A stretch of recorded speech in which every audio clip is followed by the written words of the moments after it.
Man, yeah, man.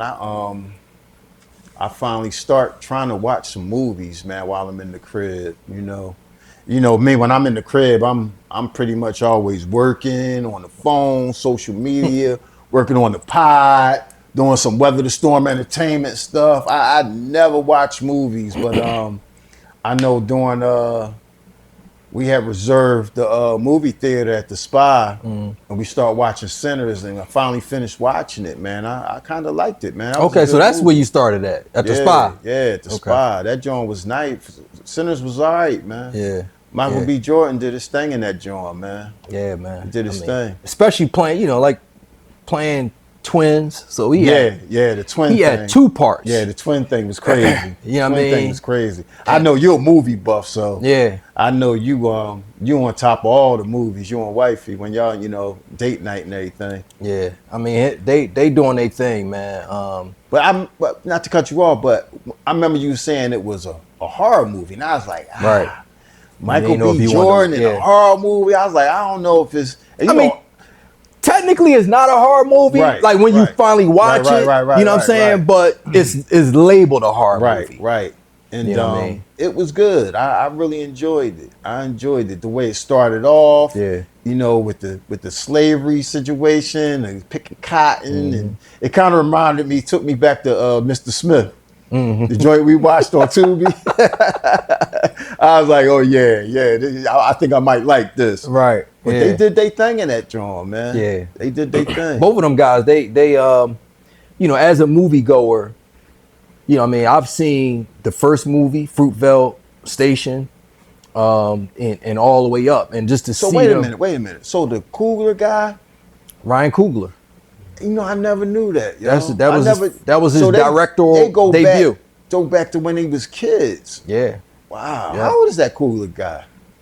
Right. He's not that old. I don't know how old he is, but he's in his 30s. Because that Fruitvale Station, that's kind of old movie, man. Michael B. That was his first job. Yeah, he was a young boy. Well, he had a couple. He was in The Wire. Yeah, I know he was in The Wire. Yeah, but I'm talking as far as movies. Yeah, especially when he was a star. Yeah, I think that was his first big joint right there. Yeah. Yeah, so they got that movie, man. Yeah, you never seen that Fruitvale Station? Yeah, that was good. Yeah, that was a good movie. That was good. But they just taking off. Yeah, they going up and up and up, man. They whatever really movie sharper than their them two. Yeah, Creed. So he did Creed. So the Creed, y'all know all the Creed movies. I done seen all the Creed. Black Panther, he did the Black Panther. The Panther. Yeah, Black Panther. Wow. Yeah. Okay, so that's why everybody give him so much props now, because he did all them joints. Yeah. With B. hits. Jordan. I mean, you know what I mean, and he getting better. Yeah. This definitely was this Sinners. Yeah. This definitely was a good one. Yeah, I enjoyed it. I think now it's the third highest grossing horror movie of all time. And that's big because it's hard. Like you said, it's hard. A horror movie, a lot of people don't do horror. In horror movies. Yeah. So for a horror movie to, really hit like that, where a lot of people want to watch it, right? That's big, man. Okay. Yeah, that's big. That's crazy. Yeah. What's the number one? The Exorcist? Exorcist is definitely up there, but the number one might be I forget what's number one. That is a good question though. Maybe we can. Let's Google it. I think number one is I don't know if it's Exorcist. It might be something like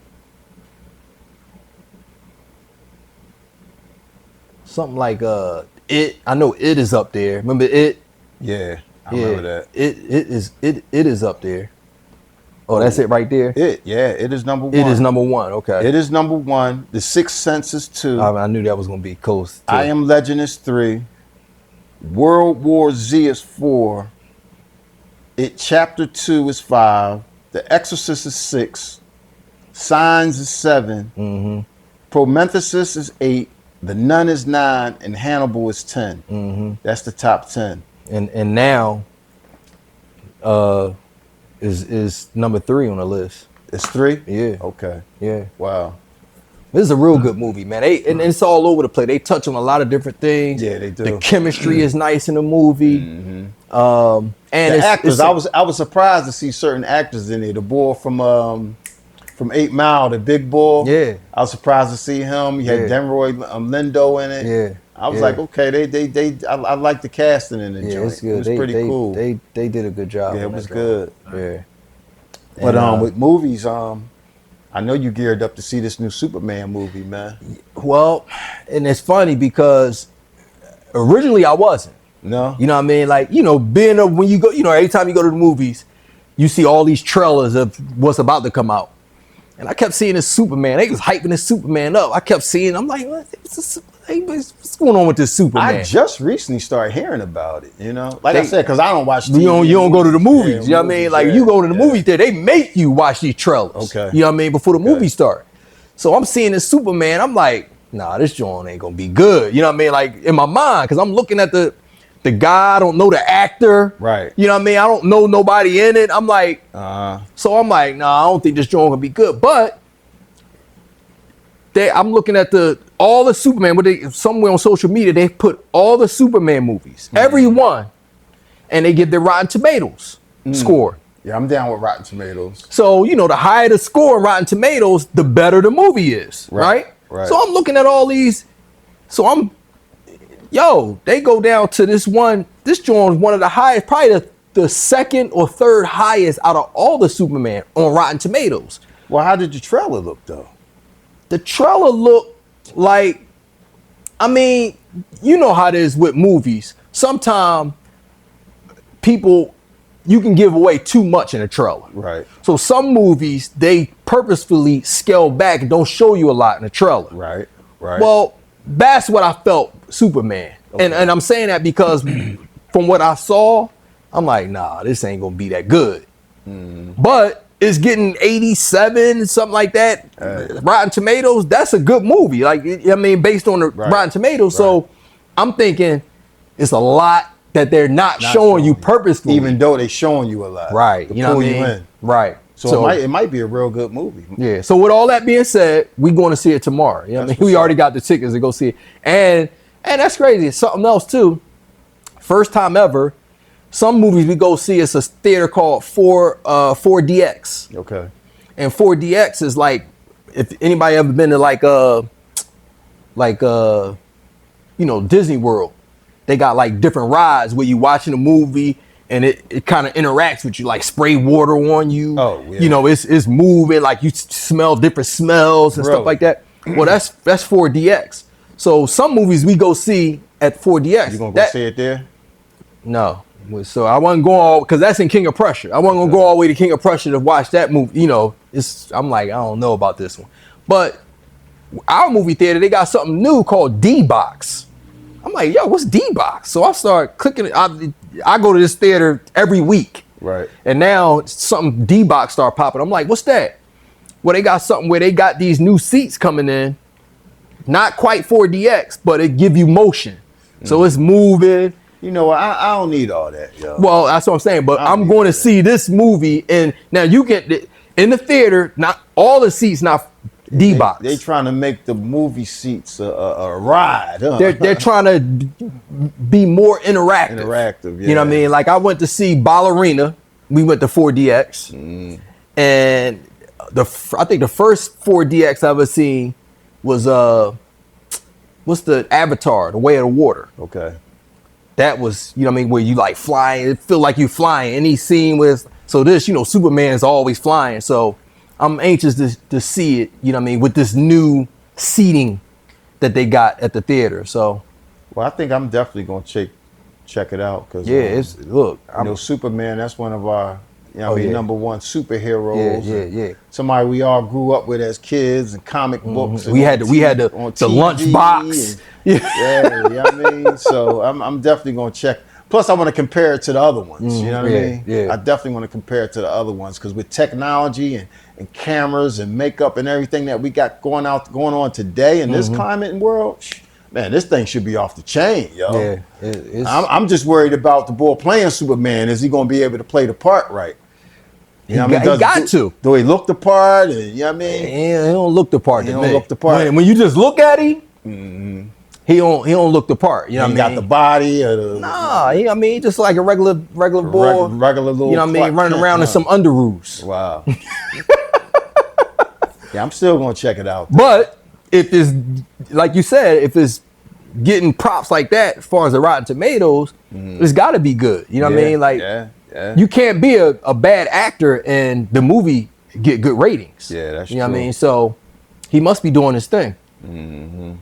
Yeah, I'm tomorrow at what time we going? Tomorrow at like 4:00. Talking about movies, you know, your boy Tyler Perry. Tyler Perry, yeah. He got the #1 new movie on Netflix now with his new Medea movie. Yeah, I just seen it maybe like 2 days ago. I didn't even know he had a new movie out. What is it? Medea's Destination Wedding. Yeah, yeah. So we got Medea back, y'all. She's back. Yeah, Medea. I got to check it out because you know everybody knows Tyler Perry. He's been doing it for a long time. You know, it's funny how he got this movie out now. And just a few weeks ago, there was these allegations about him with the sexual harassment. Man, all that stuff probably was just marketing and promotion, man, for the movie, man. You know, even though, I mean, there's that stigma of Tyler Perry, you know, having a little sugar in his tank. But that's only he knows that. I don't know. But it's funny how people put stuff out on social media and then boom, they got something big popping, and now the movie's #1 on Netflix. So everybody just going to see it, probably just because of all that controversy. I mean, you know, look, he blew up from the plays. Yeah. You know what I mean? And then he went over, you know what I mean, to, of course, everybody know now he got his own studio, his own, you know what I mean, whole... And he paying our people well. Oh, yeah. He paying our people well. So you got to give him props. You got to give him his props and big him up, you know? Yeah, and it ain't just...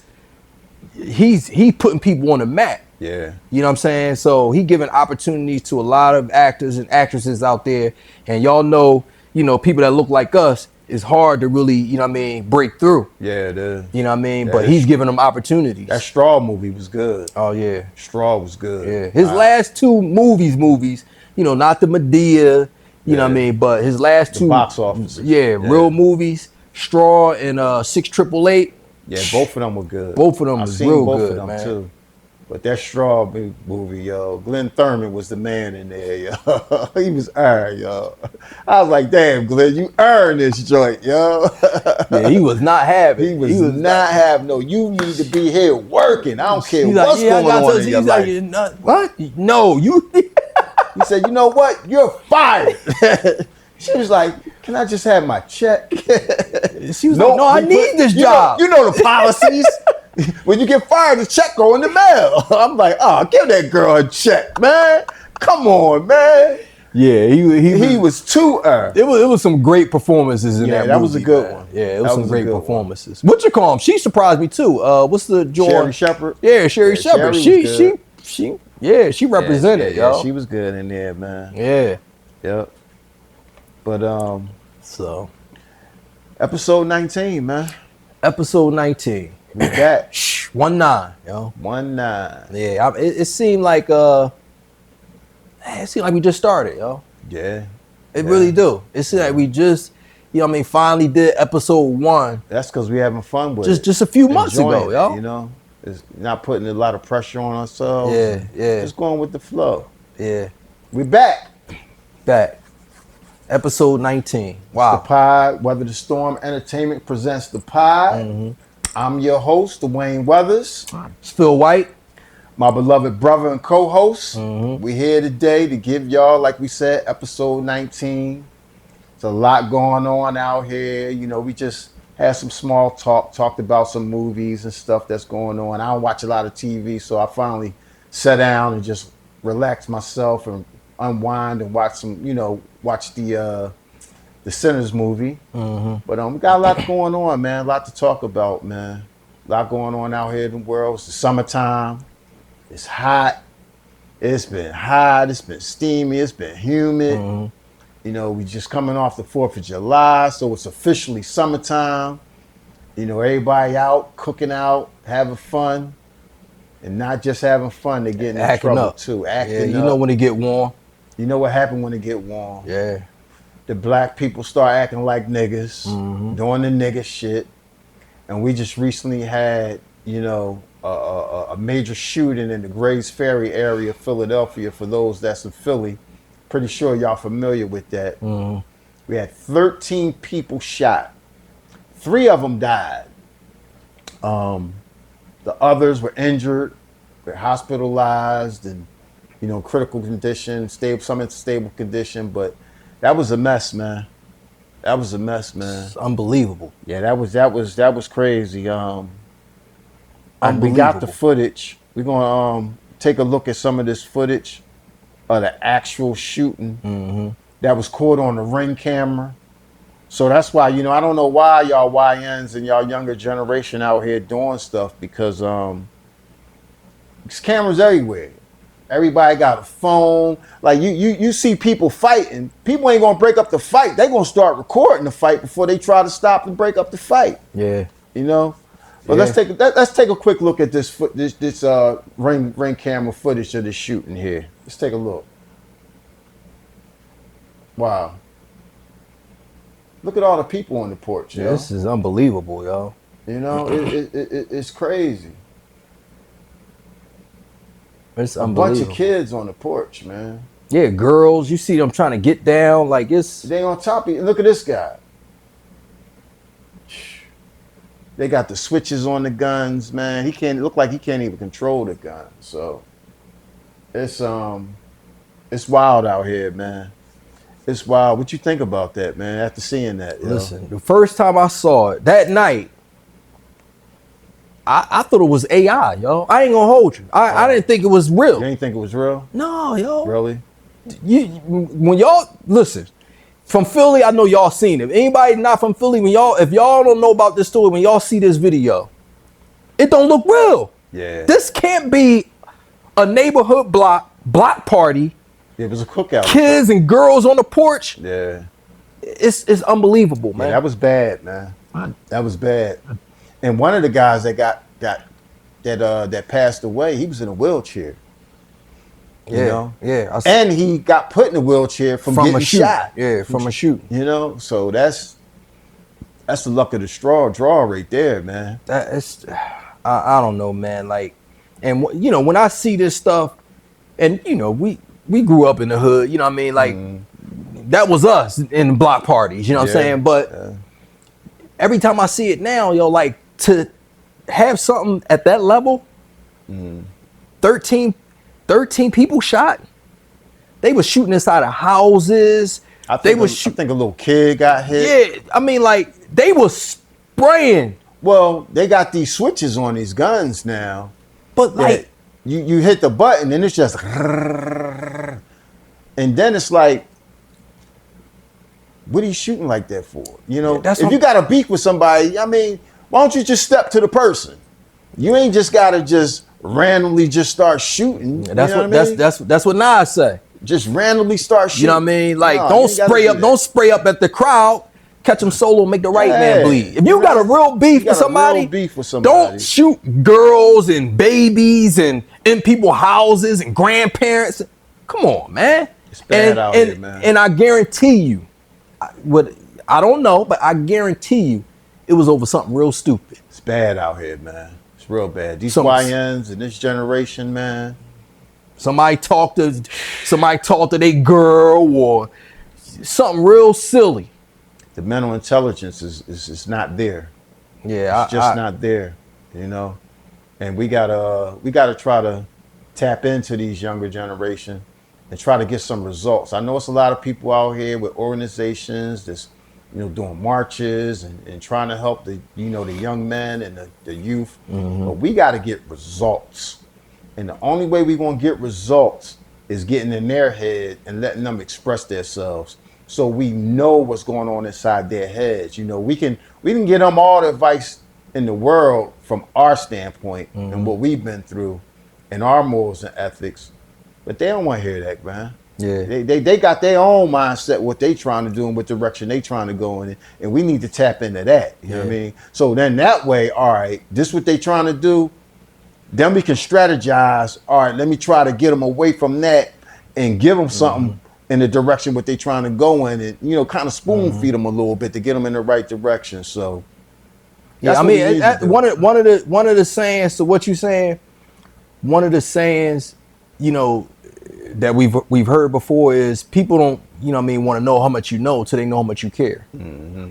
So we got to try to get to, you know what I mean, show them we really care. We don't want to just beat your ear up and chastise you, and we want to understand what you're going through. And that's a good point that what you said, because like I always say, it always starts in the home. And what you're saying is they probably don't feel like nobody cares. Right. Because the parents these days just trying to be their friends. Right. You know what I mean? Yeah. So they probably feel like, oh, my mom don't care. And a lot of them are single parent mothers. You know what I mean? They don't have fathers.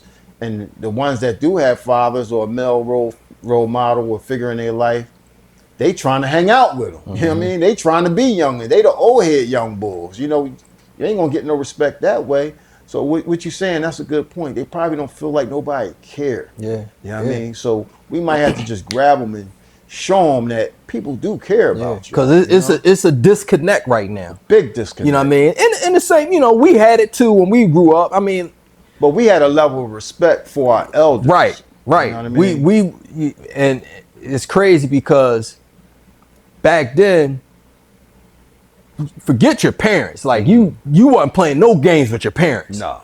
But if it was just an elder, you don't even have to know this person. Nope. But it was an elder, anybody. like yo, neighbor, fall back, yo. You know what I mean? Old lady coming through or whatever. The cash register at the store. We wouldn't even like walking past churches. Anything. Back in the day. Like yo. And you know why? Because we would get belt the ass. Yeah. And that's what's lacking. I hate to say it. I know they implemented the DHS thing where you can't hit kids, but that's what's needed. Well, we need belt the ass back in motion. Yeah. Because you put belt the ass to these kids like we got, they might not be running around, you know what I mean, running amok the way they do. You know what I mean? Look, because they know when they go home, oh man, I done messed up. I'm about to get my ass tore up. Damn, I knew I shouldn't have hung with y'all. Look, listen, when we was in school, the teachers, yeah. I remember we had a teacher, 3rd, 4th grade.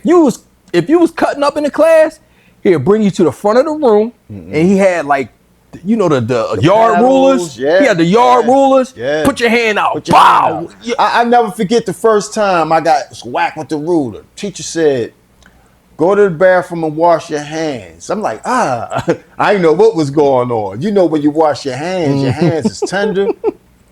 Yo, I came back. She said, hold your hand out. I held my hand out. You know, back in the day, them big, thick wooden rulers. Them yard rulers. Yo, she held my arm so I couldn't pull back. Was like, what? Yo, my hand was so tender and yo, man, that thing hurt like a mug, yo. And that was in school, yo. That was in school. But guess what? The classroom wasn't all, the classroom wasn't all unruly. Nope. You know what I mean? Like, you hear a pin drop in them joints. Yeah. That was belt the ass. Yeah. And you remember, even in junior high school, the NTAs. We had the paddles with the holes in it, yo. So when you swing it, whoosh,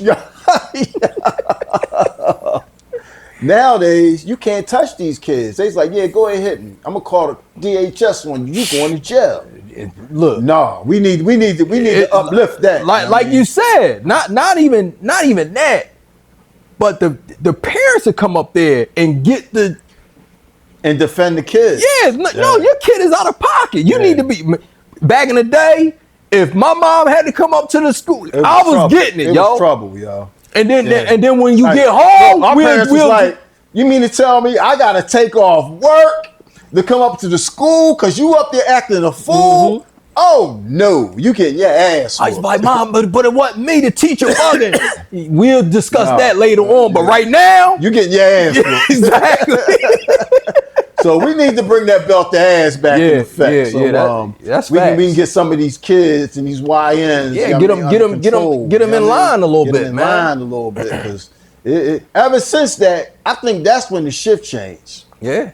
Ever since they made that rule where you can't hit your kid, things just been off the chain. Yeah, they take start taking a lot of discipline and a lot of stuff out of the schools, yo. You know what I mean? And like you said, it started at home, but if you ain't getting it at home, and you can't get it nowhere else, because they got these phones. You running them up. Social media, internet.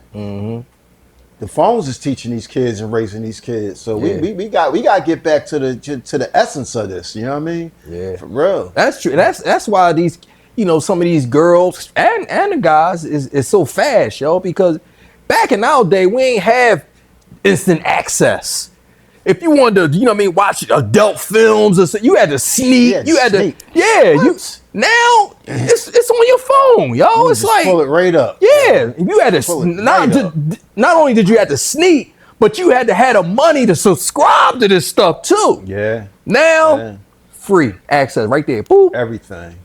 So that's what one of the things what we talking about, trying to understand where they coming from, because we don't understand that. Yeah. We didn't have that. It's a whole new world. Yeah, it's totally different. So totally different. We instead of just chastising and trying to beat them up from where we coming from, we gotta show them that we really care. We want to understand what y'all going through, so we can try to give y'all some of the wisdom that we got. Because like right now, it's a must that a kid got a phone. Yeah. I mean, look at us. We eat, sleep, and shit with our phones. Yeah. You know what I mean? If you leave out and leave your phone, I left my phone. You making a U-turn and going back to get your phone. Yeah. So I mean, we definitely got to try to connect with these kids, and especially these young men that's out here doing these shootings, man, because the government don't care. They plotting stuff and setting stuff up and putting these guns in these neighborhoods so we can kill each other. Last week I heard a couple months ago there was a train in Reading that had nothing but guns and ammunition on it, and it got robbed. That was a whole setup, you know what I mean, for our community. You know what I mean? The guns and the ammunitions, let's sit this here so they can rob it and put the guns out here in the community, man. Yeah. So we got to grab these kids, man, and talk to them, because a lot of them are real talented, and they can take that talent and do something. And look, y'all younger generation, y'all ain't going to get away.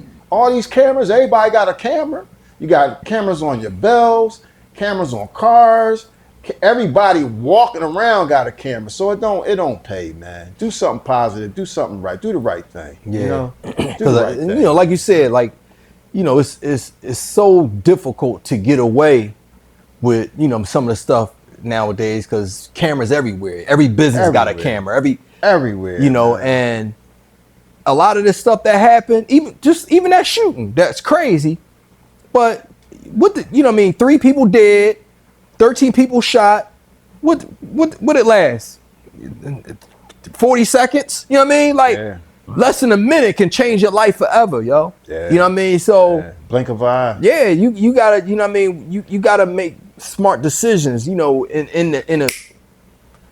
the spirit of the moment, like, nah, I'm gonna choose to do something different. Yeah. Go the other direction, man. Because your life can totally be changed forever. I seen a post on social media. They said Philly is one of the most miserable cities in the country, yo.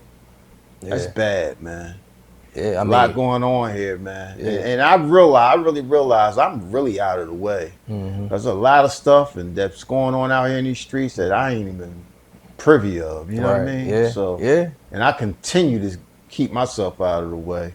Yeah. A lot going on here. We just had the Philadelphia's largest workers union reaches a deal with the city, ending a city strike, man.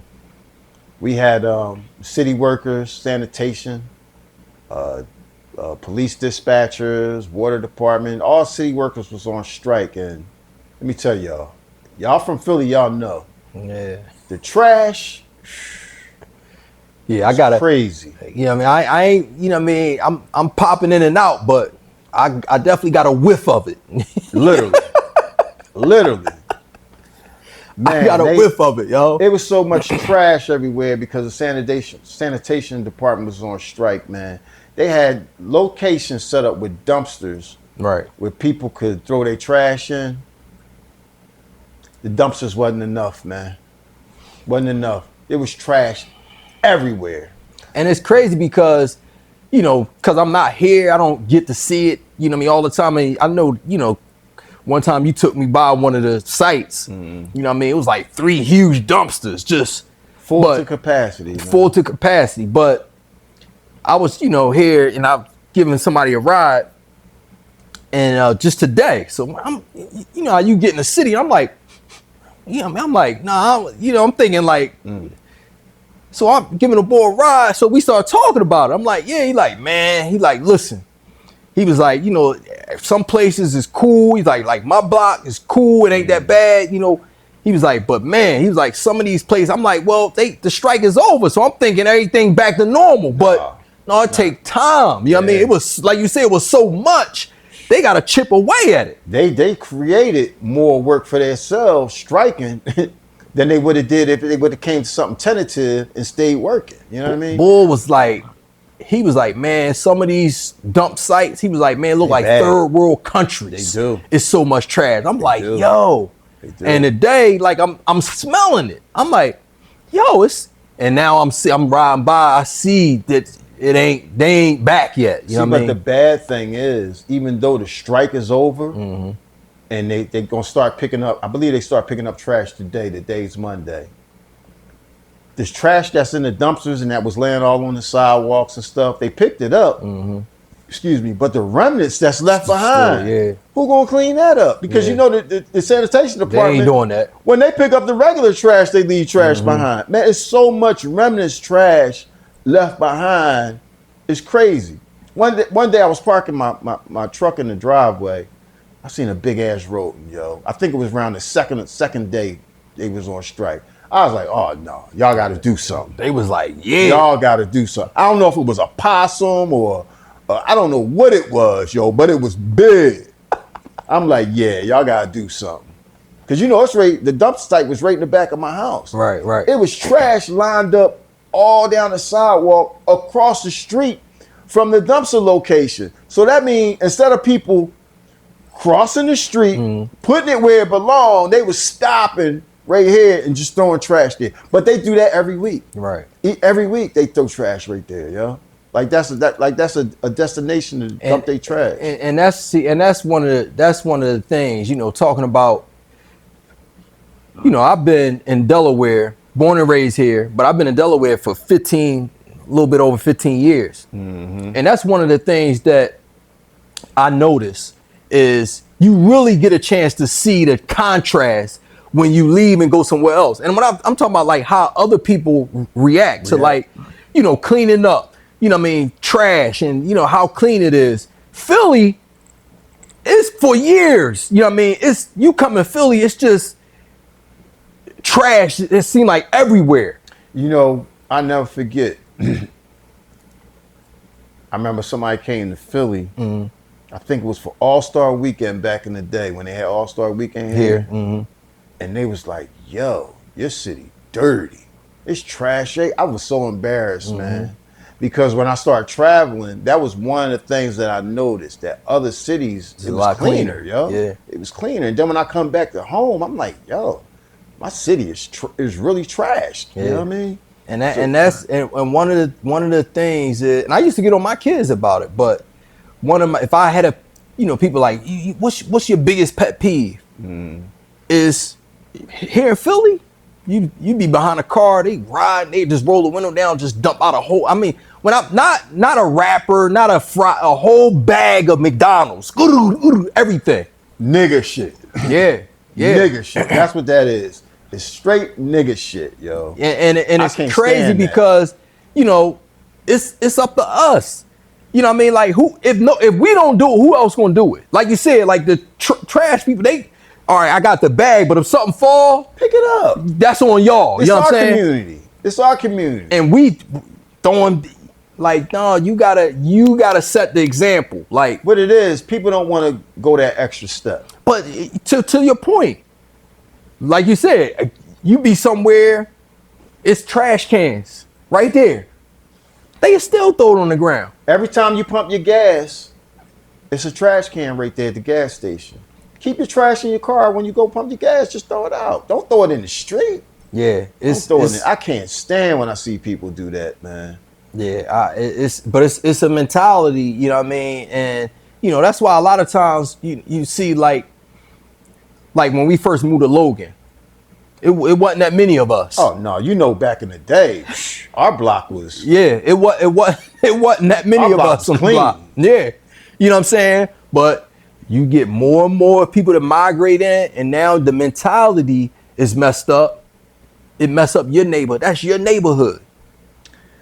wow. I mean, just thinking about that, how, you know, we get that we get stigmatized of not knowing how to live, not how to keep a household, and not knowing how to carry ourselves. We have to do better as a people, and we can.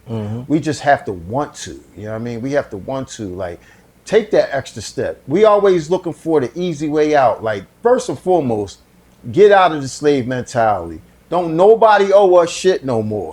We ain't getting reparations. We ain't getting no 40 acres and a mule. We ain't getting that shit. We got to get it on our own right now. And we got the opportunity and the resources to get there. You just got to have that mindset to do it. You got to work hard. You got to work for what we want.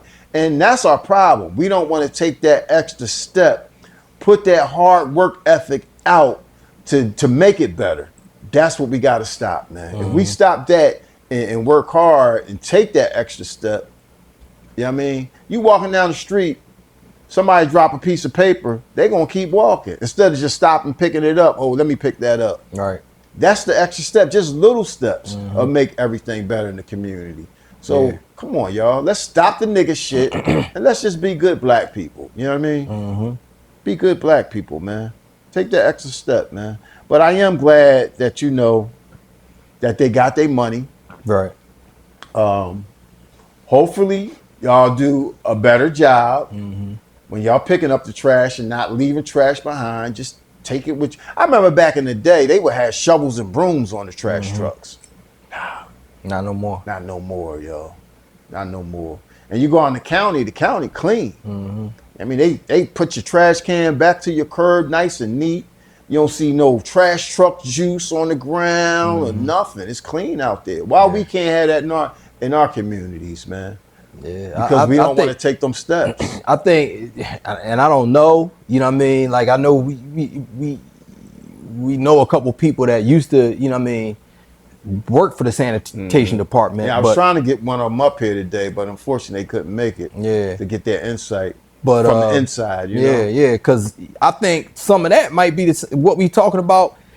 You look around and that mentality, you see other people throwing bags out the car. I think that's... I'm gonna do it too. Yeah, I think the sanitation workers like, look at the block. Exactly. I ain't gotta sweep this up. Exactly. So and I think that's where the mentality gotta change, man. Yeah, you know, I think it's bleeding to the sanitation workers. Yeah, it gotta change, man. You know what I mean? Like, because it's crazy when you change your environment, it changes your perception. You know what I'm saying? Yep. If you somewhere where it's pristine, you like, you're like, oh, let me pick this up. I'm tripping. Yeah. I ain't gonna be the outcast out here. Right, you know what I mean? And it's crazy because just that is one of the things that I thought about. Like when we finally decided to leave Philly, we was cool. We left Philly for the kids. And the one thing that we was thinking about was your environment 9 times out of 10 dictates your mindset, what you do. So, you know what I mean? Like we saw what was happening. Like, you know, people back when I was in school, you was the outcast if you didn't want to, especially the classes I was in, if you didn't want to do your work, you didn't want to come to school, you was an outcast. You wanted to cut up and act like that. Yeah. You need to go to the LD class. Right. Get on the short bus. But it started to switch to where, yo, you going to class? Now you the outcast because you want to go to class. Yeah. So we was like, nah, you know, we got to get the kids out of this environment. We want them in an environment where if you want to act like a fool, you know what I mean? You want to act like a ninja, you know what I'm saying? A nigga. You know what I mean? Then you're going to be looked at crazy. Yeah. Somewhere where everybody else is, you know what I mean? And that's the mentality that, you know, you got to force people to get into the thought process of, if this was like this, how would you respond? What would be your behaviors in this situation? Right. Do it. We can, like you said, we can do it, but you gotta want to do it. You know what I mean? Because it's crazy how we as a people are perceived, you know what I mean, and stigmatized, but we we feed right into it. Yeah. We feed that narrative from our actions. Yeah, we gotta do better, man. We definitely gotta do better. But Yeah. before we move on, let's give a shout out to our sponsors. Exclusive Moss, the Moss Boss, the best, not sea moss, conscious crispus moss in the Delaware Valley, the tri-state, Philly, Jersey, Delaware. Make sure y'all check it out. Yeah, I mean, tell them about it, Phil. Fill them in. I mean, one of the things I love about it is different ways you can get it. Right. You know, she got it in capsule form. She also have it in, you know, fruit juices and then what everybody, you know, is aware of, and My a lot of favorite. people, you know, a lot of people like is the gel. The gel. You know, and she got multiple flavors that you can get it in. So you can get a flavor that you really like, and you can be able to get it. And it's what you get, 92 minerals out of the 102 minerals that the body needs. Yeah. It's all packed into this conscious crispus sea moss. So definitely got to get with your moss boss. Yeah, definitely make sure y'all go to the website. It's www.themoss.com. That's www.themoss.com. Like he said, it comes in capsules, it comes in juices, it comes in gel. Me personally, I love the gel. Every morning I wake up, heat my kettle up with some hot water, pour it in a cup with some gel, drink it like some tea on an empty stomach. Keep me going. It gives me energy, keeps me energized, cuts down on my weight, my fat. You know what I mean? I love it. Yeah, I mean, I've been taking it for what, almost 2 years now. Yeah, almost 2 years. You know, it's good for your skin, everything. So, like you said, it's 92 minerals out of 102. You can't beat that. You know what I mean? The watermelon is phenomenal. The watermelon juice is phenomenal. The capsules are phenomenal. The gel, all of it. Make sure y'all tap in, man. And if you live in the tri-state area, Philly, Jersey, Delaware, if you use the promo code the pod, which is us, you get a discount. 10% discount, I believe that is. So make sure you go to www.themoss.com. Again, that's www.themoss.com. Exclusive Moss, your Moss Boss. And speaking of that, give me an update on the therapy, man. I know you've been tapping into therapy. Man, yeah. You know, of course, you know, taking the exclusive Moss. That's good for my body and my soul. And of course, you know, if y'all been tapping into the pod, I've been, you know, filling y'all in with my journey with therapy. You know, when I had my birthday this year, I said I decided I wanted to unpack, you know, some traumas and, you know, get familiar with some of my triggers and some of the things that I react and learn how to communicate. Just try to be a better person all over. And it's been going well, man. It's been going real good. You know, I've been learning a lot about myself. Like I said, I've been learning triggers within myself, and that's been very interesting because now I have a lot more self-control.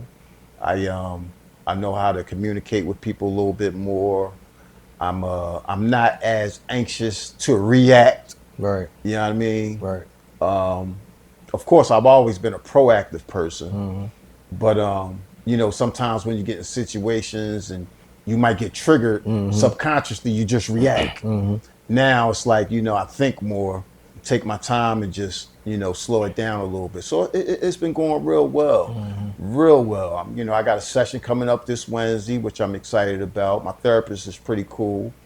And another thing, the one thing that I really like, not only am I learning about my triggers, but I can see other people's triggers. And that's the real thing that I'm really getting out of this. Right. Because, of course, you want to know more about yourself, but when you know how another person is going to react, that stops your reaction because you already know, all right, that he just got triggered or that person just got triggered. You can see it you can, as it's happening. You can see it as it's happening. So you know not to make that trigger escalate. You know what I mean? You know, right then, it puts you in the mindset, all right, let me de-escalate it. Right. So that's the part I love the most about it, because I've been in my days. I've been an dude, so I'm really loving that part about it, man. And to anybody that, you know, may have some trauma or some, you know, anger management issues or just in general. Right. Do some therapy. Yeah. You know what I mean? Yeah. It's therapeutic, you know what I mean? Right.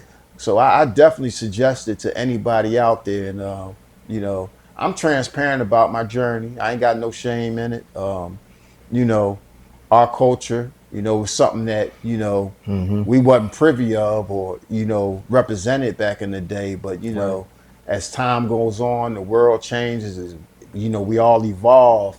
It's something that, you know, our culture is doing now. And I definitely stepped out the box and said, let me go ahead and do it. So, I mean, you know, to that old age saying, don't knock it until you try it. Don't knock it You know till what I you mean? try it. Try it, you know what I mean? And put yourself out there and, you know, see what you get from it. Oh, yeah. Yeah, it's definitely positive for me. Because, you know, to what you said, like, knowing is half the battle. Yeah. And when you can see something because you've studied it, you know what I mean, you've been looking at it, you know, it's like if you go buy a car, you know, a lot of times, I don't know if you ever looking around like, ain't nobody got this car, I'm gonna get it. As soon as you get it, You see all them cars. like, yo, everybody got it. Every time you turn the corner, you see that. So car. when it's top of mind, when you know you dealing with it, and that's to what you saying, like, man, I love it because not only am I learning about myself, but I'm learning about how it's other people is reacting, and I can, you know what I mean? So that knowing is half the battle, man. Yeah. So, you know what I mean? Knowing those behaviors and being able to see it, you know, is helping your communication and your relationship, you know, with other people as you communicate with them. So, and I think a lot of people need that. Yeah, absolutely. You know? A lot of people need that. They, you know, they subconscious to it. right. And but they need it, you know. And they need it. They just, like you said, mental intelligence is everything. Right. You know, not saying that they're ignorant, but it's just a thought that they don't think about. Right. You know what I mean? Think about doing, because, like I said, in our culture, we so used to not doing. It's not something normal in our culture. So those out there, I mean, we all got insurance. Use your insurance. Go, you know what I mean, go have a session. See if you like it or not. You know what I mean?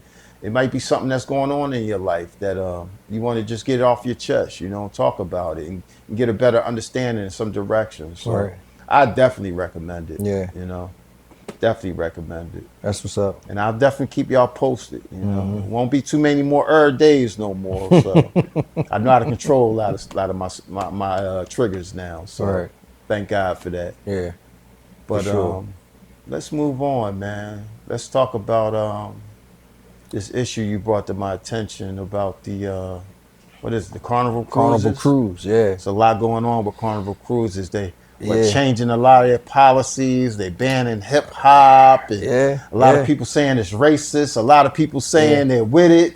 They understand. Well, they've been getting a lot of backlash, you know, on social media, online. You know, the last week or so. Right. You know, so, and you know, I've been on a lot of cruises. I've been on at least 10 Carnival cruises. Right. Yeah, I've been on several cruises myself. You know what I mean? So I enjoy Carnival. Right. And it's crazy because all this that I'm hearing, two things that I took from it. I'm hearing, you know, they ratchet and, you know what I mean, they out of pocket. And I'm like, nigga shit. Right. I'm like, I never witnessed it. In the 10 cruises I've been on, well, two things. One, from what I'm finding out, is been getting worse the last several years. So, you know, last 3, 4 to 5 years, it's been, now we haven't been on a lot of Carnival cruises in that time frame. So that's one. And then two, it's also the time you go. So a lot of people go on cruises, you know, because if you look at these videos when they fighting and everything, it's a bunch of kids on there. They going in the summer. Yeah. So it's more as we say here. You know what I mean? That's the peak. Yeah, but me, I go in the winter, so I didn't really, you know what I mean, witness it. But, you know, it's two sides to the story. So a lot of the young people, they're saying Carnival Cruise is racist. Well, I started digging into it because I'm like, man, what's going on? They bugging. Well, they say it's racist because they banning the hip hop, pretty much. What they saying is racist because they Which banning is a racist Well, you know I racist. disagree with that. That's the only thing out of all the stuff that they're doing that I disagree with. But there's levels to that too. So they're banning hip hop. There's no more boots on the ground, and you can't bring the fans no more. You know what I mean? So whoa, I got my boots on the ground. Yo, it's videos. No line dancing. It's videos of the whole. If anybody ever been on a cruise, you know where the DJs and all the dances happen around a pool, like a pool party. Right. So it's littered. Yeah, I mean it's packed, and everybody got their fan. Wash. They be in the gym. The old heads, they be in the cycling class. All you hear was wah. So that's one of the reasons they up in arms, because you can't do that. You can't bring the fans. No more boots on the ground. What harm is that doing? That ain't doing no harm. But it's not doing. That's not doing. Well, they're saying this. Of course, you know the political stuff. You know what I mean? Like to keep it politically correct. It's dangerous, you know what I mean? Those individual fans, you know what I mean? You can can hurt somebody, and so that's what they're saying. It's not in their rules. One of the things that's in their rules is they're cracking down on no more marijuana smoking. Yeah, it's a list of some of the things that they're implementing were already in right, in but stone. they were leaning in on. Yeah, they're cracking down on marijuana is one of them. Now they about to open the book up right and be more enforceful on some of the rules that they already had in place. The bottom line is they are losing money because it's gotten so out of control that a lot of people saying I'm not coming. You know what I mean? I come on a cruise to relax. Right. I don't come on a cruise to watch people fight and throw chairs and turn up and what I mean? Tell me move my stuff out of my seat and like you said, you know what I mean? People just being niggas. Being niggas. They don't. They're not coming or paying all this money to come on these vacations for that type of behavior. Right. So Carnival is saying, what can we do to reel back what we allow to happen? So they at fault because they let this stuff happen, and they taking accountability for it pretty much. Right. So now they're saying, all right, how can we say no to this? Well, no more fans, no more line dances. That's ridiculous. You know what I mean? Like, so what they're basically doing is, and a lot of people like myself, and I agree 1,000%, it's not them being racist. It's them saying, we don't want people acting a fool. We want people to act like they got some home training. Well, I get what you're saying, but the line dance and the fan thing, that's a racist thing, yo. It's not. That's not doing no harm. It ain't hurting nobody. It's just us and our culture having some good down home fun, enjoying ourselves. But here and most of the people that dance and do that, they're older people. That ain't the younger generation. I mean, it's us across the board. Right. But the majority of people that's with the fans are the older generation or females. It ain't the YNs. It ain't the YNs out here dancing to that. So it is racist. They're not being racist. I believe to a certain degree they are. They're not being racist, but what they're struggling with is they created a bed that they no longer want to lie in. Well, I get that. And the only way that they know to reel it back, because I mean, let's keep it a bean. I get that. If you look at some of these videos on why what's being, I get their business model, right? But you wanted our dollars. You wanted our money. Right. You created the bed. You created that. And now it's gotten out of control. So you already knew as a culture. I agree with that. How we have fun, how we get down, this, that, and the third. We like to party. You knew that coming in. Right. You just wanted you wanted the money grab. And now you probably got, other ethnic groups complaining. Because I agree. I go on a cruise. I want to relax. With the lady or the family. It's a chill atmosphere. That's the business model of it. But look, we ain't got to go to them. We got the Rock the Bells cruise. You used to have the Sinbad cruise. You got all the hip hop. We don't need carnival. You want to turn up, go to them joints. Forget the carnival joints. Now, if you want to relax and chill, then you go to them joints. But you want to turn up, go to the joints that turn up. And that's exactly the problem Carnival is having right now. They were promoting we are that shit. We're the fun shit. You know what I mean? I see people talk about Carnival is Bourbon Street on the water. Nah. That's what they were selling. If you say you Bourbon Street on the water, you asking for it. Well, that's what they were. Oh yeah, we really no smoking weed here, but you know what I mean, like we're gonna turn the other, other eye because they want that bread. Right. But now it's getting out of hand. So now they're getting called out from the other cultures saying, no, we're not coming no more because people fighting. You look at the videos, it's crazy. I've never seen this 10 cruises I've been on a Carnival. Right. But you look at some of these videos, I don't want to go no cruise.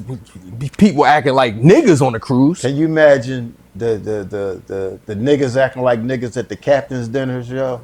Yeah, I can, because that's what they doing, yo. They cussing out the staff, and it's crazy. You look at some of these videos. And that's supposed to be a formal dinner. Right, know? I mean, so basically, it's the older generation saying, no, I agree with it. They're saying, there's only one thing I disagree with. All they're saying is, act like you got some sense when you come on the boat. Have some type of, but the younger generation saying no, because that's what they want to do. They twerking in the restaurant. Yeah, they want to turn up. No, yo, I don't think they do their homework on the cruise that they're going on. Right. And they're not they're not going on the right cruises. No. Yes and no. They going on the right cruise. They looking at social media. They seeing the turn up. They seeing the fights. They seeing people wilding out on Carnival. So they think it's okay. So they like, yeah, that's the Carnival. They turn up on Carnival. We going Carnival. Well, Carnival promoted it like that. Carnival created a bed that they no longer want to lay in because it's, how like anything else.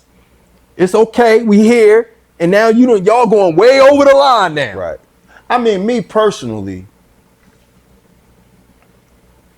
if I go on a vacation, either I'm going to relax or I'm going to turn up. You know how we used to travel back in the day. We always traveled.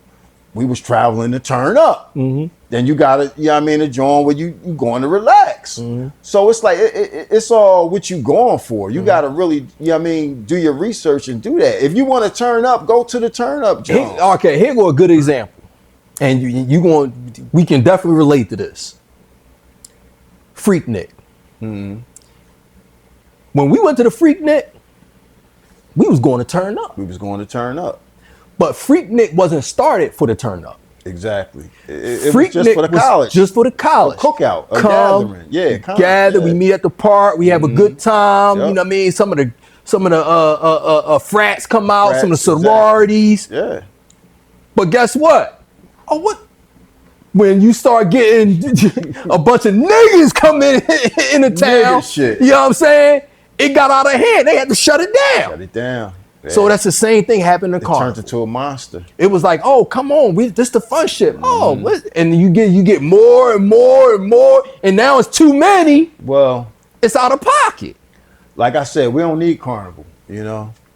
Just like Soul Plane. Right. I mean, we can create our own. Right. You know what I mean? Y'all want to turn up, y'all want to twerk. Yeah. We need a Soul Plane on the seas. Y'all want to put L's in the air, smoke weed on. We all privy to it. You know what I mean? So it ain't no stranger to us. Yo, let's create our own. You know what I mean? We don't need the other people to, fitting into them. You know what I mean? We don't need that. And that's our problem. We got to stop trying to be a part of what don't want to be a part of us. I mean, let's be us and do us and do it on our own dollars and make it happen. You know what I mean? Magic Johnson, come on, man.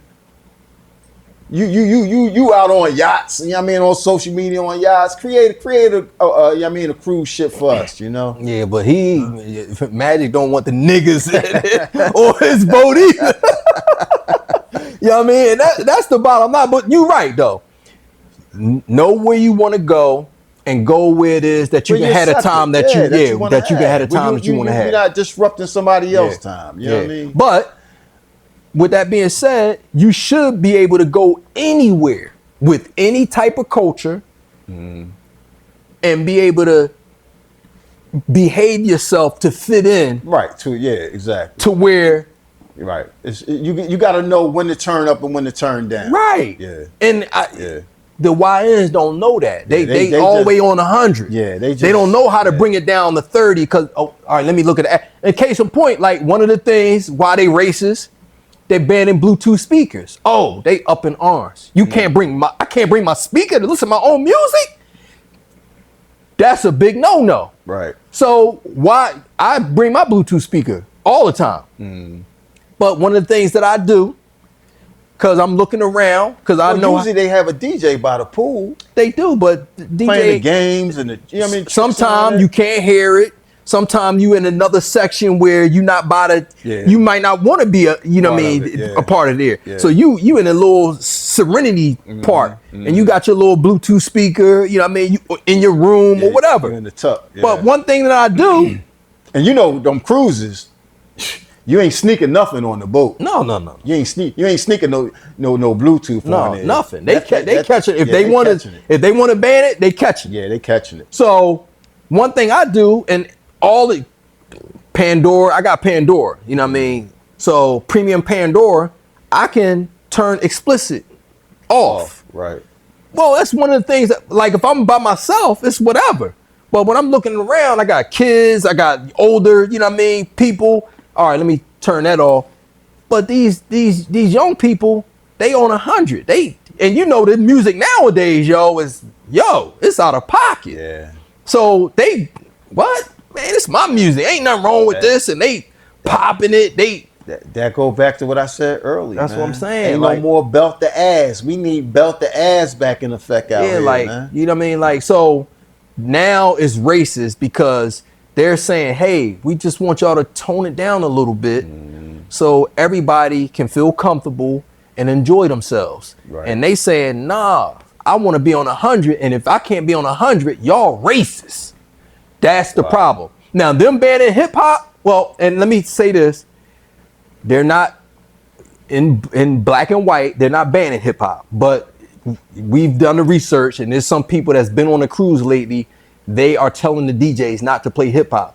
What they're trying to do is wrong because I think they're going about the wrong way. It ain't the music, it's the type of music. Well, music definitely plays an influence on how you act and react. Right. I'm a testament and witness of that. You know, and, you know, back in the day, I hit NWA. I got a 40 or 800 in between my legs. I'm because hey, fuck the police. Yeah, I'm on some. I'm on a beam. You know what I mean? I'm on 1,000. So I get where they saying where they don't want that certain music played because it's just going to make things escalate. You know what I mean? I get that. Right. But there are types of hip hop that you can play. You don't gotta ban it completely across the board. Exactly. It's we don't play this, don't play that. Yeah, you can play this, you can play that. You still could play hip hop. You know what I mean? You could play Young MC, Bust a Move. The white people gonna go crazy when they hear that. And that's exactly it. That's what I disagree with.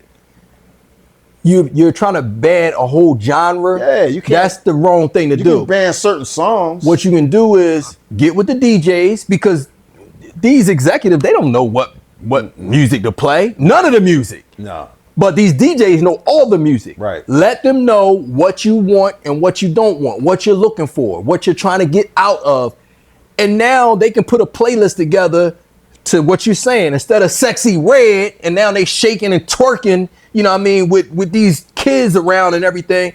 Now those type of songs are not being played. And if you are playing some different type of songs, you can take the curse words and stuff out of it. Yeah, because you eliminate a whole genre of music, and that's racist. Yeah, that's racist. That's racist. You know what I mean? And now to carnivals, again, it's not in their black and white, and they are saying if you call them or talk to them that they're testing some things out. Yeah, I heard that they testing. You know what I mean? So that's one of the things they got to get rid of that. Yeah, and that ain't gonna last. No, that's not gonna last because they're really gonna lose business. Because other ethnic groups want to hear hip hop. Right. You know what I mean? Good hip hop though. Yeah, they want to hear hip hop. So Yeah. you can't ban that genre of music completely. Yeah, they got it. They got it. So Carnival. Yeah, y'all wrong. But yeah, y'all gotta fix that. But to our people, you got Rock the Bells. You can go turn up all you want. Probably smoke all the weed you want. You know what I mean? You can hear Sexy Red. You can hear the explicit versions, whatever. You know what I mean? So we don't need y'all, Carnival, for real. We can do us. You know what I mean? So that's funny though, you know. But talking about Rock the Bells, man, you was just at the festival a couple of weeks ago, right? Yep. I wanted to go real bad, you know, because they promoted and hyped it up for almost a year with marketing and promoting. But I didn't make it. I had to work on stuff that I was working on, which was more important. And after doing the research and really looking at everything, I was like, you know what? I don't think I'm really gonna miss too much on this one. Yeah, I know you was there. How was it? Yeah, we went, and you know, like you said, it was promoted for a long time. We was excited to go. The lineup was crazy. Yeah, the lineup was ridiculous. That was our third one. It was the worst one. Wow, really? Yeah. So I didn't out of the three. So I didn't miss nothing. No, I don't think you missed much. You know what I mean? I don't think you missed much. I mean, the number one thing is two things that really hampered the experience for me. Number one was they took the festival field away. That I knew from the beginning that was going to change the whole dynamic of it. And you know what? Like if I really would have thought about it, I would have saw it, but I didn't even see that. That's why I didn't press the go, because we was talking about it. Yeah, for and a while. I started thinking, I was like, I didn't even see it, yo. I didn't see that happen. I seen it. That's why I wasn't pressed. Because how did they do that? The biggest thing was the feel. It was inside, which is, I think you can still get that feeling if you're allowed to. But it's inside, and when you're in these big, arenas, I don't think you can still get that same. Well, you can inside. if they let you. Like if they would have did it the way Nas did it in the Bronx, in the baseball field or outside football field, you can still get that. You can still get that feeling. When you're in the inside joint, it's going to change the complexity. Right, of everything. It's different. You know what I mean? But one of the ways, if you got the space, you can recreate an outside venue. It's just controlled temperature. If you got the space. I think the outside thing can't be reinvented because you got the heat. You know what I mean? You sweating. And that's where it all originated from. Hip hop originated from being outside, the block parties. That's true. Setting the tables up. But so you taking away a big part of it, yo. Yeah. I don't need to sweat. To me, part of it. what I going to the first two, which was outside and where did they have it? Like the kids say, we outside. Outside in Queens. We outside. Is where they had the first two. But it ain't being outside that was why it lost the feel for me. Why I lost the feel for me is when you go into these arenas, they don't let outside vendors come in. You can't have, like Nas had his chicken spot set up. He was a vendor. Bun B had his hamburger spot was there, like all Trill Burgers. Trill Burgers was there. So that canceled a lot of black businesses able to capitalize. So now you can't, you know what I mean? Like, one, you can't walk around and experience, you know what I mean? Like some of the, like, you sitting in your seat the whole time. Yeah, like, what you call them, had they juice spot there, Jada Kiss and them, they got the juice, you know what I mean? The healthy juice spot. Right. They was there.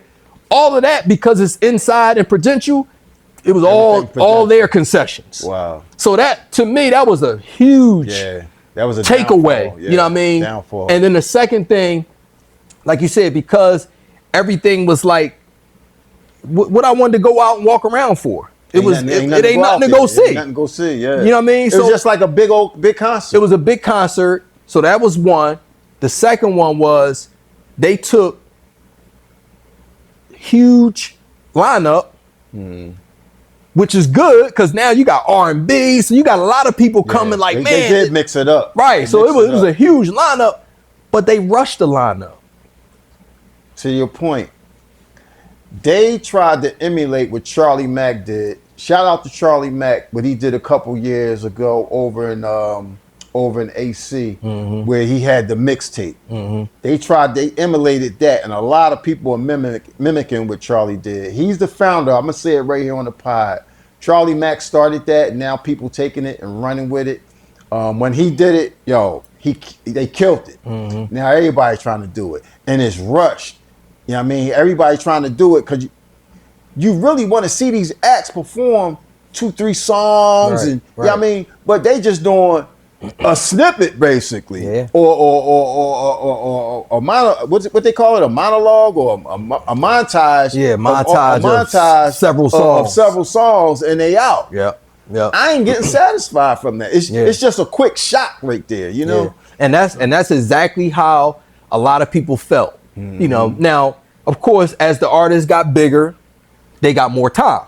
Okay. But you know, like The Rock was there. I mean, well, not The Rock, but State Property was there. Right. So Philly was in the building. Shout out to State Property. Yeah, shout out to State Property. They was in there. They ripped it. Okay. But they only had 10 minutes. You know what I'm saying? Like, so all of them got to come up. Freeway, you know what I mean, came up. Beans did his song. Petey did his song. Chris and Neve did like a song. You know what I mean? Like, I was mad they didn't have Oskino and Sparks there, man. Yeah, I mean, how could they? They had 10 minutes. Right. You know what I'm saying? So that's what I'm saying. Like, so now don't get me wrong. Here's what I saw as I'm looking at it. And quite honestly, as I was complaining, you know what I mean, as the show was going on. Because anybody that's ever been to a concert, you know a concert is up here and it's down here if the sound system ain't right. Wow. This sound system, it's terrible, huh? It's bad, man. Wow. Now, and you know I'm a thinker. So while I'm in there thinking like, yo, because I've been to the first two. Phenomenal. And I'm like, yo, I know L put on a better performance, you know, better show than this. I heard L ripped his joint. L ain't performed. He did one song. He did Rock the Bells, right? He did one song. Yeah, I heard it was all right. It's L. Right. Kane was nice. Okay. You know what I mean? Like, Busta was nice. Busta was rushed too. Busta, he was the last one, so he was the headliner. Okay. But that's another thing. The show started at 6. And when I say it was over at 11, it was over at 11. I ain't not 11:01. Look, this is how bad it was. They rushing. And you know how it is, stuff running a little bit behind schedule. Yeah, it ain't gonna never run on perfect. Yo, when Busta got up, Busta like he was cutting songs off because he knew time was running his time was running out. So he was like, no. He's like, I want to do that, but all right, let's do this. Yo. So you could kind of feel it. You can feel it. Hold on. Performance. Then he get to a song and he was like, so he asked L, he was like, L, can I, you know what I mean, do one more joint? And L come out, was like, yeah, you can, you know what I mean? Like, he looking at his watch, like, yeah, you can do one more joint, you know what I mean? Like, so you can tell that they know it's rushed. But if the lights go out, hold on. Mad at me. Hold on. So he start the joint. Everybody going off. Yo, as soon as he started, they cut the lights on. What I say? I'm like, yo. Wow.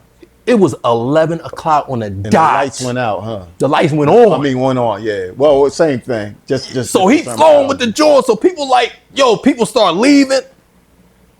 But I know that put a damper in the whole. So what I take from it was, and I know L, and we know hip hop and how it's evolved to what it is now. You get on now, you paid. Back then, they ain't make money back then. Right. We had to, we had one day for 3 hours that you listen to hip hop. No other hip hop playing all week long back in the day when it first started. Yeah. So they wasn't getting no bread. So now these legends, how they can get bread? Doing these shows. So I think what L did was, look, we got this big lineup. We want all these legends to cut eat. everybody a check. We gonna cut y'all a nice check. Well, in order to do that, we got to take the money from somewhere. Else, yeah. The audio. We ain't, you know what I mean? We got 20,000 for the audio. When a real show, you know what I mean? You might put 100,000 into audio. Really, like you said, you know, going from the festival to the inside, I mean, you cutting the vendors because a lot of those cats got businesses where they can sell merch. Right. You know what I mean, their products. Couldn't do none so of that. They can make money. You couldn't sell no merch in there. Yeah, you know. The merch had to be sold outside. That's what I'm saying. Like, that's why the festival feel was taken out. Yeah. Now, I'm sure, you know, the people that came and performed, like State Property, I'm sure they got a nice little check, and I'm sure they happy for their check. But for the people that's coming to experience it, we got left with a sour taste in our mouth because we not going to, L's like, I'm not going to put all the bread out to the audio and video boards. Right. I'm going to give it to the artist. Pocket, right. You know what I'm saying? But I think they need to shorten the lineup.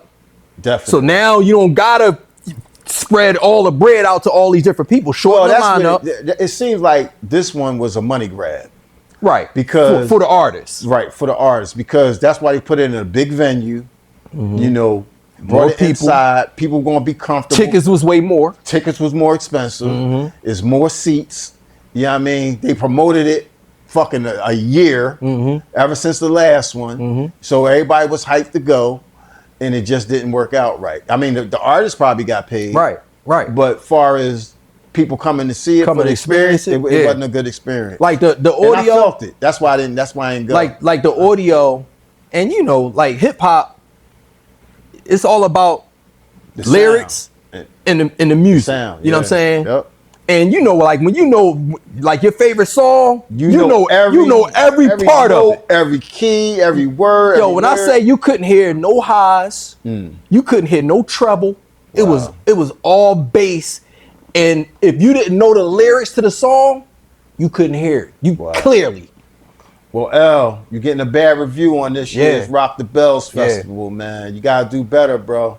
Yeah. Take that thing back outside to the park, man. Seriously, let's take that thing outside. I mean, let the vendors come through. Let them make their money, man. Yeah. It has to be a better blend of looking out for the artists, but you also gotta give a good show for the people that's paying their money to come see it. Yeah, I like the festival vibe better, man. You gotta have that. You know, the Roots definitely got that nailed in, locked in, man. Yeah. You know, the Roots Festival is A1. So come on, L. Yeah.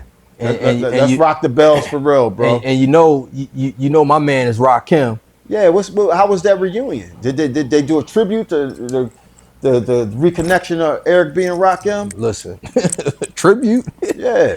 Eric B ain't even come, yo. What? He did not show up. No show? A no show. Wow, they must ain't cut the check. I don't know what happened, man. You know what I mean? And to me, that was the highlight of the they was promoting that for so long. Yeah, the reunion. Yeah.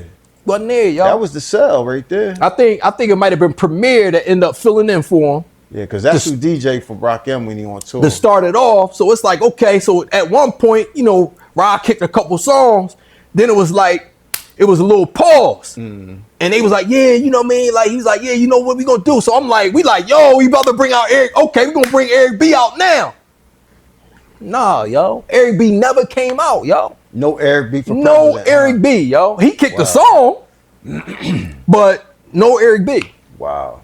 And I'm like, so this was some of the stuff that, you know what I mean? Like, my takeaway from it, the music gotta be better. Another thing is, which was good, when we got there, you know how you had a huge screen up front on the stage, and then you got the Jumbotron. Right. Nice. They was playing Beat Street, like clips of it. Beat Street, Crush Groove, Wild Style. You know, some of the old. Trying to bring back those old films. The old legendary hip hop breakthrough films. Right. Was good. But they kept playing them even when the artist came out. And to me, they should have been playing the artist stuff. Play the artist videos. Right. We don't need to hit none of the music. Just play their videos. Because a lot of these artists is, you like, who that? You don't even know who it is. You watch it. Oh, that's what you call them. You see the videos. They like State Property. People up there, I'm sure it's people, girls in there, like, who this? But if you playing the videos, oh, okay, yeah, I remember that. They didn't. But again, I think L, instead of putting all this money out, he's thinking about the artist. let's get this bread to the artist. Yeah. Which I understand that's cool. that. That's cool. But it got to be yeah, you still got to make it. It can't be. It can't be 30. Yeah. 30 fans, 70 artists. Right. You know what I mean? Right. It got to be a better blend. The experience got to be right. Right. And I think they missed the dropped the ball on that one. Yeah, they dropped the ball on that one. Well, I'm glad I didn't go up there and waste my time. Yeah, I could have definitely passed on that one. I could have definitely stayed home on that one. Yeah. I could have stayed home. I kind of seen it once I evaluated everything. I was like, then I said, yeah, they trying to do the mixtape thing like Charlie Mack did. Cause I was like, all them artists, I'm like, and that's what we were saying the whole time. We like, yo, how they going to do this? I knew how they was going with all these artists, and then and you know how a festival is. A festival started at like 11, 12 o'clock, and it's a concert, and it's all day. Right. This joint, they like, yeah, the doors open at 6. I think the doors open at 5 or 6. I think it started at 6. I'm like, how they gonna get all these artists and in? The Roots joint is 2 days. Right. You know what I mean? Yo, they were. When I say like Fabulous, like the people that the first 6 acts, they had 7 minutes. I started timing. I'm like, yo, 7 minutes, yo. Wow. What? And it was, and you know what? Who was there? Scarface. And let Scarface hold go? Hold on. Listen to this. Scarface and who Scarface? I think him and West Coast. Somebody did something Too special. Short. Yeah, they did something special. No, they ain't do nothing special. No. This is what they did. Scarface and Too Short. So Lady B come out. Lady B. Roxanne come out and introduce them. Like, yeah, we got 2 legends, blah, blah, blah, blah. You know what I mean? We got Scarface and we got Too Short. You know what I mean? They gonna come out here, they gonna rip it up. So they introduced them together. Scarface came out, kicked his songs, and then after he got his last song, Short came up and just started flowing with his songs. Just to cut the time down. Wow. That's how they was trying to condense it. Like, we're gonna introduce y'all together. And then you come up, and then as soon as he done, you come up Short and kick yours, and let's keep it moving. I wonder who produced that, John. Sound like they did a bad job. It was rushed. Yeah. But like you said, it was a money grab for the artists, which I'm all for. Right. Because they need to get their bread. Because they laid the pavement for this thing called hip hop, and they ain't get paid for it. But at the same time, you can't do it.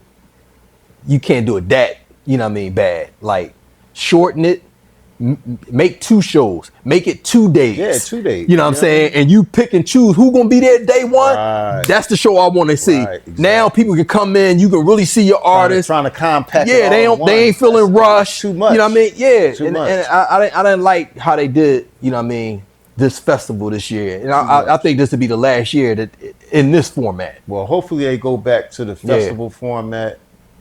Big out to LL Cool J. You know what I mean, we ain't dishing you. No, Rock the Bell. We love Rock the Bell. We love the show. We love the station. Yep. You know what I mean? But you got to look out for us too. You know what I'm saying? Talking about the old niggas of hip hop. We got Rakim, KRS-One, Big Daddy Kane, and Cool G Rap forming a super group. Old niggas of hip hop forming a super group, bro. Legends, pioneers in the game and the culture. That'd be crazy. Yeah, it would, but I don't think it's gonna work. They've been talking about it for a while. I don't think it's gonna happen. You don't think it's gonna happen? Well, I would love to see it. Well, I think it's gonna happen because they got the budget. They got the budget money for it. Yeah, everything's signed, sealed, and delivered.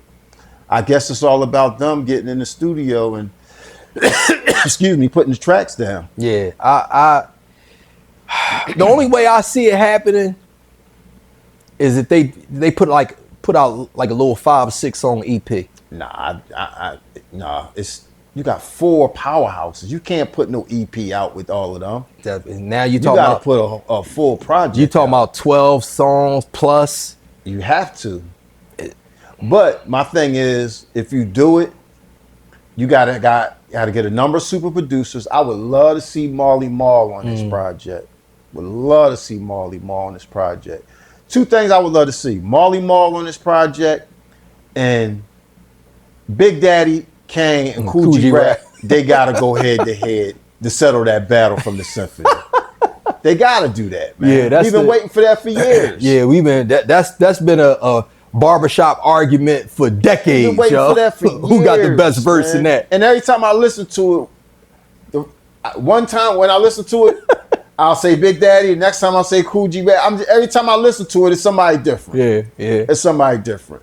I guess it depends what mood you in. Yeah, you know what I mean? Definitely. That's why going back to what I said about the YNs and on the ship, music definitely influences us. Yeah, for sure. You know what I mean? For sure. It definitely creates a feeling and kind of controls your emotions and how you react to things. Yeah, but I don't think the project going to work. It's to me, like, if it do, it's be unbelievable for the culture, yo. Because that's the Mount Rushmore, the 80s and 90s right there, yo. Absolutely. That's the Mount Rushmore. Like, if you, every rapper that's rapping right now today, they the rappers' favorite rappers. They got influenced by everybody. One of those dudes right there. Yep. You know what I mean? So to me, like, it'll be phenomenal, but it's it's not going to work because it'll be too much expectation. Just because of the name. That's what I'm saying. And the track record. That's why I don't think it's going to happen. Be wanting something that's so unable and so unfulfilled. You ain't going to be able to fulfill that. You ain't going to be able to fulfill that expectation. Man. And that's why I'm saying a little EP. Give me a little EP. Give me a little 5-6 songs. I'll take it. Yeah, we want 12 plus songs. Well, they can do that on their own. I would rather see all of them do separate projects on their own than this. No. I would. No. Like you said, come together. Give me a little EP. Let me get one song with G-Rap. Yeah, you can't. And Kane. You can't put all of them. No, on they all. No. That ain't gonna work. No, give a couple. You know what I mean? Little mix up. You know. The more songs that they gotta produce, the worse it's gonna be. The harder it's gonna be for it to ever happen. Yeah. See, a project like this will have to take a super producer to make it work. Well, you know, all the top producers, like, come on, it's Mount Rushmore. They all gonna want to. But that might be a mistake, though. But when you think about it, when you try to use a whole bunch of producers, the chemistry might not be there. You might need just one producer. Who that's gonna be? Excuse me, I don't know. I'm thinking maybe a Pete Rock might could do something like that. Or I would like to maybe see Marley Marl do it. Take one producer and take something from all of them. You know what I mean? Instead of a whole bunch of different brains. You know why they can't do that? Because each of those artists, they all got their producer that they really bang with. And it ain't the same producer. Right. I get that. So think about, all right, me, you, we some of the top producers in the industry. And now the biggest artist is about to come up with a super group. You like, no, everybody want a piece of it. You know what I'm saying? Like, it's no way to everybody's gonna want a piece. It's no way to single down to one producer. That's true, but you got to think. Of course, everybody want their chance to work with these artists that probably never worked with them before. All right, this is my opportunity. Like, yo, this is gonna be historical. I got to be a part of it. But is it gonna work? That's, you know how we used to do it back in the day. Work. It might not work. You get in the studio, and it's a studio session. That's just like the symphony. It was one producer, Marley Marl. Right. He took them four and made that thing a classic. That one song. But right. We ain't gonna have 3 producers on one song. So, what? Boom! I got a track. I send it out to all of them. Oh, that thing banging. I got something for it. And then you got another producer. I got a track. I'm agreeing. I'm saying it goes both ways. Right. I see what you're saying it goes both ways. You might need one producer or you might need a collaboration of producers. One producer, Primo, Pete Rock, one of the, you know what I mean, the legends. Good. We know they can put beats together, but it's going to be difficult to narrow it down because it's such a big project, such a historical project. Yeah. How can you? That's like, you want to give everybody a chance, right? That's like, nah, it's producers that they want to work with, right? that they never worked with. That's the problem Nas having now. Primo like, yo, how you keep working with Hit Boy? You know what I mean? Like, what's up? Like, I'm, you know what I mean?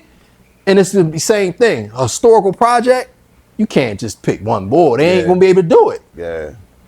But if it did happen, I hope it happened though. I hope it do too, man. They talking about it, you know, but like I said, the money is there. The check is cut. Yeah, I did my homework. The check is cut. Yeah, if it happened, they just got to get in the studio now. That'd be huge. That might be the holdup. The producers.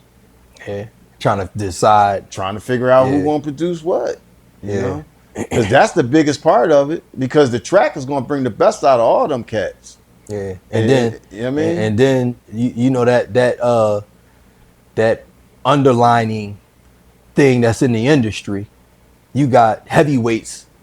You know how they are. Nobody want to be outshone. You know what I mean? You got egos. Yeah. So somebody gonna be like, all right, well, no. Typically, how it work, you get the track, you hear it, you lay your verse, then they send it back. But if you hear somebody else track, you like, yo, ho, bring that back, yo. Like if Cool Head came, no, I need to go back in the lab. Right. I sent mine in too early. And I think that's one of the reasons why it's gonna be difficult, yo, because them egos, yo. Like, yo, let me hear his verse. See, what they really need to do, take it back to the essence of everybody be in the studio together. Yeah. I mean, that's when we really got the magic back in the day. But when everybody was in the studio together, like one of the greatest albums is Confessions.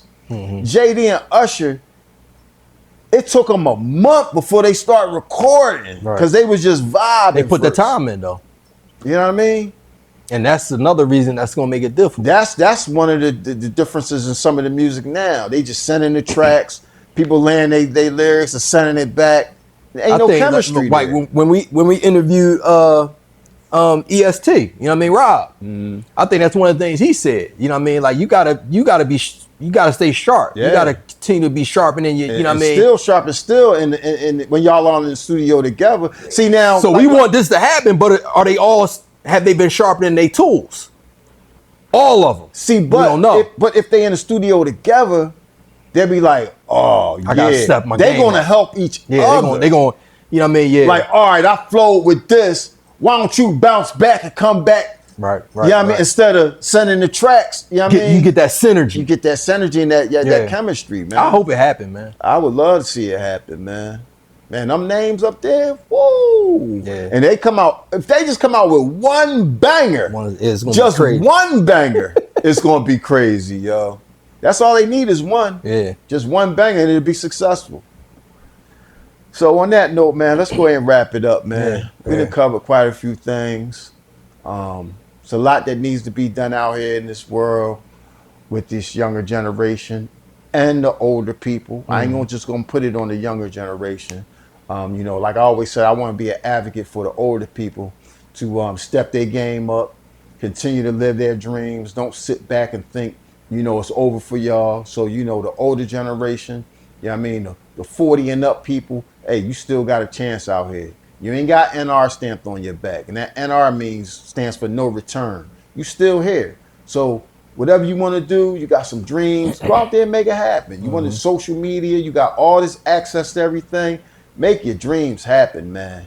And the younger people, you know, we're going to try to tap into their minds and let them talk. We ain't going to talk to them. We're going to let them talk. I'm going to get some, you know what I mean? We're going to get some YNs and some younger generation up here on the pod and talk. And, you know, we might resort back to our kids and talk to them a little bit, you know.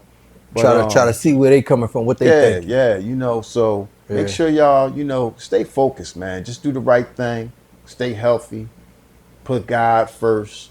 I mean, love your family, man. Give your people the flowers now. Tell the people that you love them right now. Not when they gone. You know what I mean? Not crying, boo-hooing when they, you know what I mean, passed away. You know, do it now, man. Yeah. What you got to say, Phil, to end the show? I mean, to what you said, you know, it's you know, J. Cole, one of the best doing it right now. And he got a song out, you know, called Clouds. Right. And in that song, you know what I mean, he got a bar that says, you know what I mean, as the gray hair that grow on my head will show, ain't no time limit to get it. You ain't never too old.